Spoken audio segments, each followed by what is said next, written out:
I got home that I got a notification that an AirTag was detected with me. New technology being used that could put you in danger. This makes you a little scared. The warning about AirTags and what you should do if you think someone's tracking you. And picture this, getting a text from your own phone number, but you didn't actually send it. This was like the most realistic spam that I've seen. How crooks are targeting you through your own phone.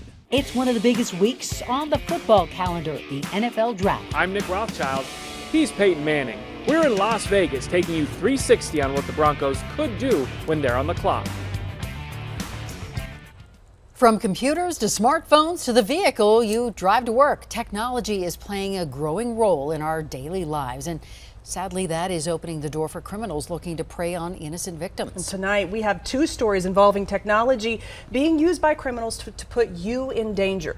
We start with concerns about AirTags. Now, AirTags are small beacon-style devices that users can attach to their keys, even their cars, and users can then sync their AirTag to their smartphone, allowing them to track the item the AirTag is attached to. And this technology is meant to help you track valuable items. But as Denver 7's Rob Harris is finding out, police say bad actors are using this new tech to track people. As if we needed one more thing to worry about, right? But yeah, this is a crime that's been getting headlines across the country, and it's not just a big city problem either. Longmont Police has investigated apparent stalking through AirTags, and the Boulder County Sheriff's Office has created a lab just to study tech crimes like this. For many victims, it starts with just a simple ding on your iPhone. So I went out for drinks, just kind of like a normal Saturday night with my husband and a couple of friends that were visiting. A normal Saturday night for Hillary Postlethwaite, including the normal barrage of iPhone notifications. Or so she thought. It wasn't until I got home that I got a notification that an AirTag was detected with me.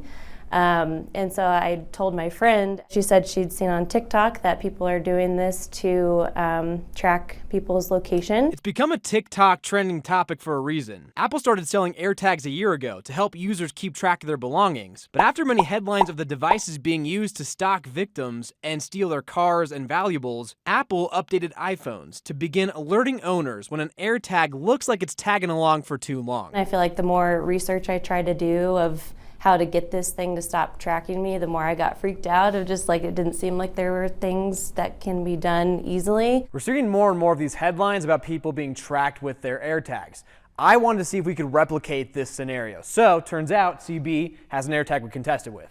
I'm going to give you the AirTag and see if I can track where you go on my cell phone. And I'm going to see if my phone warns me I'm being tracked. We drove from the station to Wash Park, about 2 miles away. CB could see us moving, but not in real time. There seemed to be about a 5-minute delay between us passing a location and CB seeing it on her phone. After about a 20-minute drive, we returned to the station, and I had not received an alert on my iPhone. The Boulder County Sheriff's Office says they're still studying, but they found that most of the time users do get alerts. And they're glad Apple's created this warning feature, which other trackers don't have. In the meantime, Hillary Postlethwaite says she's thinking twice about going out on the town in the digital age. When it's coming to somebody finding where you live and potentially, you know, going into your house or robbing you or doing something else, like that's not what the technology was meant to do, and I think that's really dangerous territory. So what should you do if you get one of these alerts on your phone that an AirTag is following you? The Boulder County Sheriff's Office says it never hurts to contact police and just let them know if you're worried.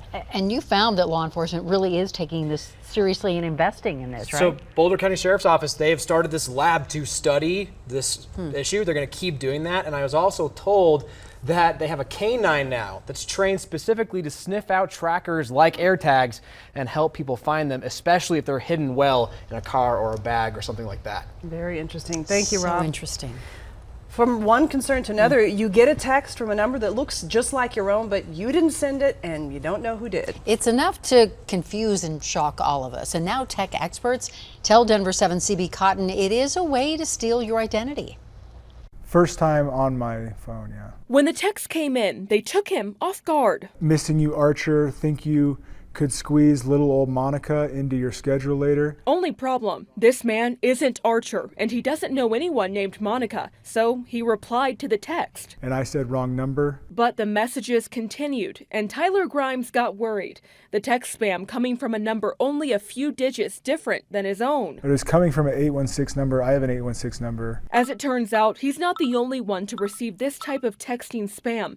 A handful of Denver 7 employees who use Verizon sharing these screenshots of spam text, all sent from numbers either identical to their own or only a few digits off. Some of the text including pornographic images. A lot of people now are using the term called smishing, which is SMS, which is short message service, which is text. And so smishing is kind of the phrase that's used to attack in a number of different ways, but certainly these ways using SMS messages. Steve Beatty, a professor of computer science at MSU Denver, says smishing is simply when bad actors try to steal your data or money through text. He says if users keep replying to the text, they'll eventually be asked to click a link and provide personal information. The scandalous photos, again, are one of these things that up our emotions, and that's what they're after, is to stop us from thinking and start us to clicking. And this evening, Verizon acknowledging the issue to Denver 7 with a statement saying in part,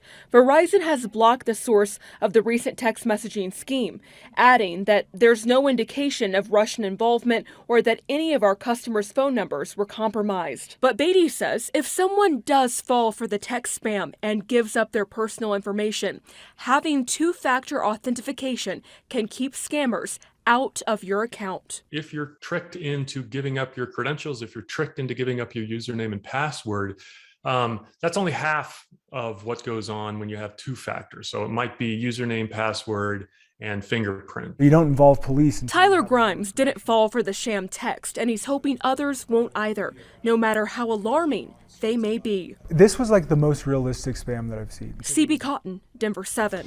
All right, so here are some tips to protect yourself against scams like these. Only open texts from those you know and trust. If you get a suspicious text, never open the link in the message, and never send personal information by replying to a text from an unknown sender. Another text scam could drain money from your bank account. This week, Contact Denver 7 told you about this new scam involving the money transfer service Zelle. Crooks call victims claiming to be Wells Fargo or another bank, saying someone has taken money from their bank account. The scammers then claim that money can be transferred back into their bank accounts by using Zelle, but instead, it ends up in the crooks' hands. Wells Fargo tells us that it is working to raise awareness about this scam, and that includes a scam alert that is now appearing on the Wells Fargo app. Neighbors tell Denver 7 they were afraid to leave their homes after a man, a woman, and a child were shot and killed at an apartment in northeast Denver. Officers found the three dead Tuesday evening inside their unit at the East Range Crossings apartments, and police have not identified them just yet, and no suspects are in custody. So neighbors, as you could understand, are worried. Too close to home. Too much has gone on over here already. Can't send the kids outside by themselves no more.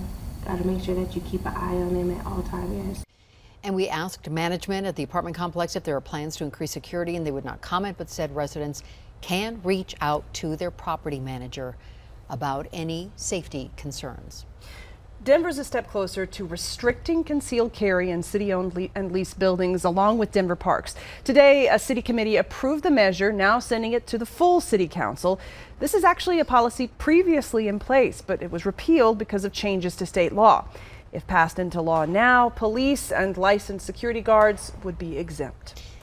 Astronauts with deep Colorado ties have made it to the International Space Station. The SpaceX rocket carrying Jessica Watkins and Kjell Lindgren arrived at the ISS after launching from Florida this morning. Watkins, who's from Lafayette, is making history on this mission. She is the first black woman to serve a long-term mission aboard the ISS. The NFL ready to usher in its new class of rookies. I love it. I love the speculation that goes around it. After the break, we're taking a 360 look at the moves you could see the Broncos make right here on Denver 7. Fighting to keep their season alive. It's another win-or-go-home affair for the Denver Nuggets. Despite the clouds, it was warm today. Tomorrow, temperatures get close to 80.